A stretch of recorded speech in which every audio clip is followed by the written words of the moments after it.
சீன்லேயே ஒரு அம்மாவை காட்டுறாங்க. ஃபுல்லாக காயமாக இருக்குது. ஸோ அந்த காயத்தை பார்த்துக்கிட்டே அதை வந்து டச்சப் பண்ணி மறைக்க ட்ரை பண்ணிட்டு இருக்கிறாங்க. ஸோ பவுடர் எல்லாம் போட்டுக்கிட்டு இப்போ ஒரு ஆளை காட்டுறாங்க. இவன் தான் வந்து ராஜா. ஸோ அந்த அம்மாவோட புருஷன். ரொம்ப தப்பான ஆள் இவன். ஸோ இவன் வந்து வண்டியில் வந்துன்னு இருக்கிறான். வந்துட்டு இருக்கிறப்போ சரி சொல்லி இறங்கி போகிறான். பார்த்தா அங்கே வீட்டு வேலைக்காரி வந்துட்டு இருக்கு. எங்கே போகிறேன், இங்கே நில்லு நில்லு அப்படின்னு சொல்லி பிடிக்க, ஐயா எனக்கு வந்து வேலை இருக்குது அப்படின்னு சொன்னால், நில்லு எங்கே போகிறேன், முதல்ல என் வேலை முடிச்சுட்டு போ அப்படின்னு சொல்லி அவளை கட்டாயப்படுத்தி இழுத்துட்டு போகிறான். இது எல்லாமே வந்து அந்த ராஜாவோட பையன் இருப்பான் இல்லையா, அவன் வந்து நின்று பார்த்துட்டே இருக்கிறான். அவனுக்கு இதெல்லாம் கொஞ்சம் கூட பிடிக்கல.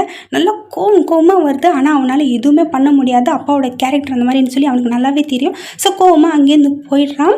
நேராக வீட்டில் போய் சாப்பிட்டுன்னு இருக்கிறான். அம்மா கிட்ட சொல்கிறான், அம்மா எனக்கு பிடிக்கவே இல்லைம்மா, இது எல்லாமே எனக்கு லைஃபே பிடிக்கல, அந்த மாதிரி எல்லாம் அப்படிலாம் பேசாது ராஜா, உனக்காக தான் நான் வாழ்ந்துன்னே இருக்கிறேன் அப்படின்னு சொல்லி அவங்க அம்மா சொல்லி, இங்கே பாரு, இதனால் நீ என்ன பண்ணு, நல்லா படித்து இங்கிலாண்டுக்கு போயிடு, இதுதான் பெஸ்ட்டு அப்படின்னா, அங்கெல்லாம் போக எவ்வளோ பணம் வேணும்னு உங்களுக்கு தெரியுமா, நீங்கள் அசால்ட்டாக பேசிடுறீங்கன்னா நான் இருக்கேன்டா, நீ ஏன்டா கவலைப்படுற அப்படின்னு சொல்லிட்டு ரொம்ப பாசமாக சின்ன குழந்தை மாதிரி பையன் கூட விளையாட்டு இருக்கிறாங்க.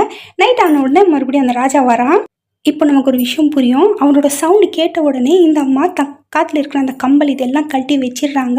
ஸோ ஃபஸ்ட்டு சீன்லேயே காயம் இருந்துச்சு இல்லையா, ஸோ அவனோட புருஷனால தான், கொஞ்சம் கூட மனிதாபிமானமே இல்லாத ஆள் அப்படின்னு சொல்லி நமக்கு புரியுது. வந்துட்டு பொண்டாட்டிக்கிட்டே பேசுகிறான். ஆனால் அந்த அம்மா நைஸாக கண்ணை மூடிக்கிட்டு எப்படியா தூங்கிடலான்னு சொல்லி ட்ரை பண்ணுறாங்க. ஆனால் இவன் வந்து எழுப்புறான்.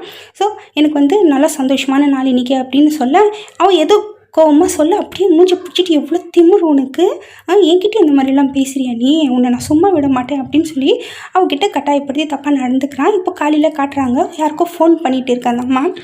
அங்கே என்ன நடக்குதுன்னா, பயங்கரமாக ஒருத்தனை போட்டு ஒரு பாட்டி அடிச்சுன்னு இருக்கிறாங்க.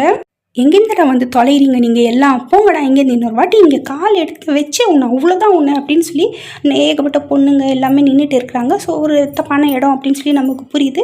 ஸோ அந்த அம்மா ராணி இல்லையா, இவங்களுக்கு தான் வந்து கால் பண்ணியிருக்கிறாங்க. ராணி எதுக்கு இந்த மாதிரி இடத்துல இருக்கிற அம்மாவுக்கு கால் பண்ணோம் அப்படின்னு பார்த்தா, ஆல்ரெடி ராணி வந்து இந்த மாதிரியான இடத்துல தான் இருந்திருக்கிறாங்க. ஸோ அவங்க என்ன சொல்கிறாங்க, இங்கே பாரு, நீ இங்கே இருக்கிற வரைக்கும் தான் ராணியாக இருந்தேன், இப்போ அங்கே போய் உன் புருஷனுக்கு தாசியாக தான் இருக்கிற, உன் லைஃபே ஸ்பாயில் ஆகிடுச்சு அப்படின்னு சொல்லி, என் பையனுக்காக நான் எல்லாமே தாங்கிப்பேன் அப்படின்னு சொல்கிறேன் அந்த ராணி அம்மா.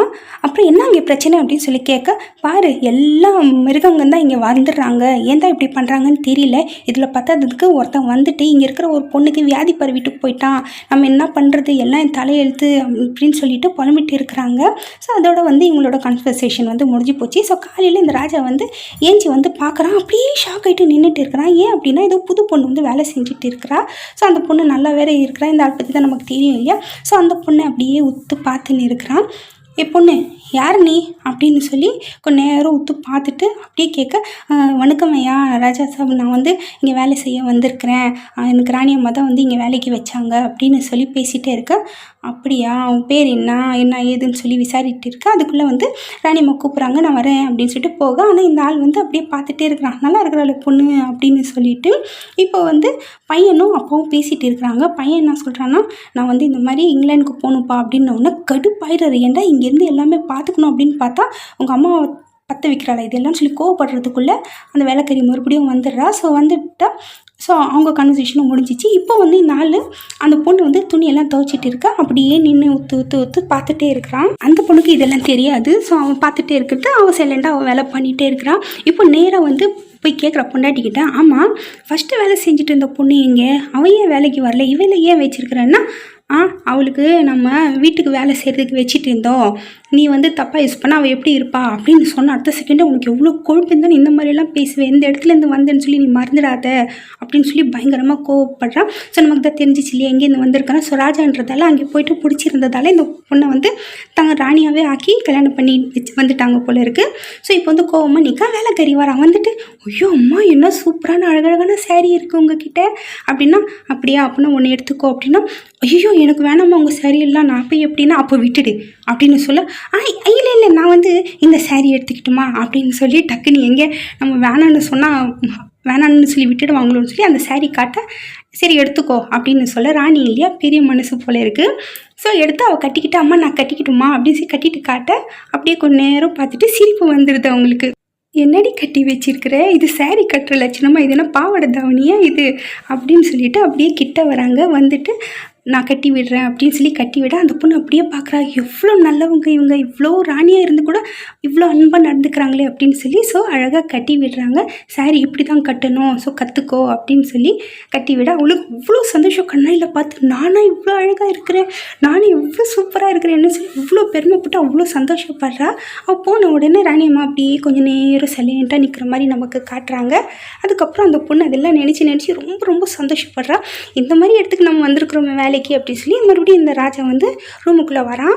லைட் போட ட்ரை பண்ணுறான். அப்போவே டக்குன்னு அந்த அம்மா கண்ணு மூடிக்கிட்டு எப்படியாவது தூங்கிடலாம் அப்படின்னு சொல்லி ட்ரை பண்ணுறான். ஆனால் அந்த ஆள் போயிட்டான் போல இருக்குது. இங்கே வந்து பார்த்தா வேலைக்காரி காலையில் எங்கேயோ தூங்கி கிடக்குறான் அந்த ஆள். ஸோ மட்டை ஐட்டம் போல் இருக்குது. அதனால் அந்த அம்மா வந்து தப்பிச்சிட்டாங்க போல இருக்குது. அது மட்டும் நமக்கு புரியுது. ஸோ உயிரோட இருக்கிறாளா இல்லையா அப்படின்னு சொல்லி செக் பண்ணி பார்க்க அந்த ஆள் உயிரோட தான் இருக்கிறான். ஸோ அப்போ கூட போதையில் கைப்பிடிக்க என்ன ஐயா நான் யாராவது கூப்பிட்றேன்னா அப்படியே மறுபடியும் மட்டும் ஆயிடுறான். அதுக்கப்புறம் காலையில் காட்டுறாங்க. போயிட்டு இருக்கு இந்த சைடு அந்த சைடுன்னு போக விடாமல் நில்லை, நீ என்ன எப்போ பார்த்தாலும் ஓடிட்டே இருக்கிறேன்னா, ஏன் சார் ஏதாவது ஐயா ஏதாவது பண்ணணுமா அப்படின்னா, நீ எங்கே வேணால் போ, முதல்ல என்னோடய வேலை பண்ணிவிட்டு அப்புறமா போ அப்படின்னு சொல்லி கூப்பிட்டுன்னு போகிறான். கூப்பிட்டுன்னு போயிட்டு அவனோட காலை அமுக்க வச்சுக்கிறான். ஸோ காலை அமுக்க, ஆஹா என்ன அருமையாக அமுக்கிறியே, உனக்கு எப்படி தெரியும் இதெல்லாம் அப்படின்னா, நான் சின்ன வயசில் எங்கள் அப்பாவுக்கு அமுக்கி விட்டுருக்கிறேன், அதனால எனக்கு தெரியும் அப்படின்னு சொல்லிட்டு. ஐயா நான் ஒன்று கேட்கட்டுமா, இது வந்து 100 வருஷம் பழமையான கோட்டையாதுன்னா, ஆமாம் நான் நினச்சி கூட பார்க்கல இங்கே வந்து வேலை செய்வேன்னு சொல்லி. என்னோடய ராசி பார்த்திங்களா எப்படி இருக்குன்னு ரொம்ப சந்தோஷமாக இருக்கிறேன். ஆமாம் ஐயாவும் சின்னையாவும் அம்மாவும் வெளிநாட்டுக்கு போகிறாங்களாமே, அம்மாவானோடனே அப்படியே தள்ளி விட்டுற உடனே, ஐயா ஐயா மன்னிச்சிடுங்க ஐயா, எனக்கு யார்கிட்ட எப்படி பேசணுன்னு எனக்கு தெரியாது, என்னை மன்னிச்சிடுங்க அப்படின்னா. அப்படியா சரி மன்னிக்கிறேன், இதை குடிக்கிறியா நீ அப்படின்னு சொல்லி கேட்க, குடிப்பேன் அப்படின்னு சொல்லிட்டு வாங்கி எவ்வளோ குடிக்கிறா. ஸோ பழக்கம் இருக்குது போல இருக்குது. குடிச்சிட்டு 2 பேருக்கு ஒரே சிரிப்பு இவனுக்கு. அதுக்கப்புறம் சரி அப்படின்னு சொல்லி அந்த பொண்ணுக்கிட்ட தப்பாக நடந்துக்க ட்ரை பண்ணால் அந்த பொண்ணு என்ன சொல்லணுன்னே தெரியாமல் அப்படியே சைலண்ட்டு அப்பாவி பொண்ணு வந்து உட்காந்துன்னு இருக்குது. அதுக்குள்ளே அவன் பையன் வந்துடுறான். அப்பா அவங்கள பார்க்க யாரோ வந்திருக்காங்கன்னு நிம்மதியாக வாழ விடுறாங்களே பாரு அப்படின்னு சொல்லிட்டு போக அந்த பொண்ணு அப்படியே சைலண்ட்டாக பார்க்க தன் ட்ரெஸ் எல்லாம் சரி பண்ணிக்கிறா. ஸோ அவனுக்கு இதெல்லாம் பார்த்து நல்லா விருப்பாக இருக்குது.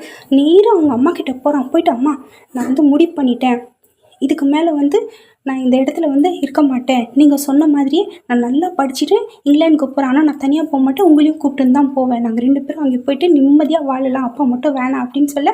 இத்தனை வருஷம் ஆசைப்பட்டது அவளுக்கு கிடைக்க போகுதுன்னு ரொம்ப ரொம்ப சந்தோஷப்படுறா. இப்போ வந்து தூங்கி இருக்கிறா. புருஷன் வர மாதிரி வேறு ரூமுக்கு போகிற மாதிரி சவுண்டு கேட்குது.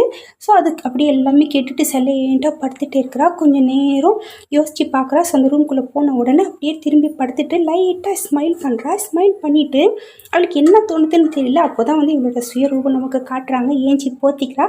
ஸோ இவள் நடந்து போகிற கேப்பில் நமக்கு எல்லாமே சொல்கிறாங்க. அந்த பொண்ணுக்கு வியாதி பரவி விட்டாங்க அப்படின்னு சொன்னாங்க இல்லையா, அந்த பொண்ணு தான் வந்து இங்கே வந்து வேலை செஞ்சுட்டு இருக்கிற பொண்ணு. ஸோ அந்த பொண்ணு கூட அந்த ஆள் கண்டிப்பாக விட மாட்டா, ஒன்றா இருப்பான். ஸோ ஒன்றா இருந்து அவனுக்கும் அந்த வியாதி வரணும், அவன் கஷ்டப்படணும், இவன் வந்து பிள்ளை கூட போயிட்டு வெளிநாட்டில் சந்தோஷமாக இருக்கணும். இதான் இவளோட பிளான். ஸோ எவ்வளோ கேடித்தனம் பாருங்கள். அதுக்குள்ளே பின்னாடி ஏதோ டமால்னு சவுண்டு கேட்குது. என்ன அப்படின்னு சொல்லி திரும்பி பார்த்தா இது பெரிய ட்விஸ்ட். அவன் புருஷன்காரன் தான் கிடக்குறான் இங்கே. அப்போ சவுண்டு வர்றது உள்ளேருந்து. அப்போ உள்ளே யார் இருக்கிறாங்க?